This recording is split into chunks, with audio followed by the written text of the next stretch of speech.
भारत ने सैलाबी रेला छोड़े जाने के मामले पर पाकिस्तान को आगाह कर दिया। भारत से छोड़े गए पानी के बायस दरियाए सतलुज में तबाहकुन सैलाब।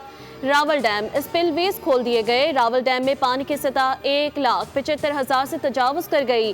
गंडा सिंह वाला पर इंतहाई ऊंचे दर्जे का सैलाब है, जबकि दरियाए रावी और चनाब में भी पानी की सतह बुलंद। मुल्तान में बंद टूटने से मुतादिद इलाके ज़ेर-ए-आब आ गए। मुल्तान में कासिम बैला के करीब शुजाबाद केनाल में पानी की मिकदार उसकी असल गुंजाइश से 3 गुना ज्यादा हो चुकी, जिसके बायस नहर ओवरफ्लो कर गई और आसपास के इलाकों में सैलाबी पानी दाखिल हो गया। सुलेमान के इस्लाम हेडवर्क्स पर भी ऊंचे दर्जे के सैलाब हैं। सैलाबी सूरत हाल के बायस मुतादिद बंद टूटने से बहावलपुर की 4 तहसीलों के दरियाई इलाके सैलाब की जद में आ गए। शेर शाह बंद भी ओवरफ्लो होने के बाद मुतादिद बस्तियां ज़ेर-ए-आब आ चुकी। अकबर फ्लड बंद पर भी पानी का दबाव मामूली कम।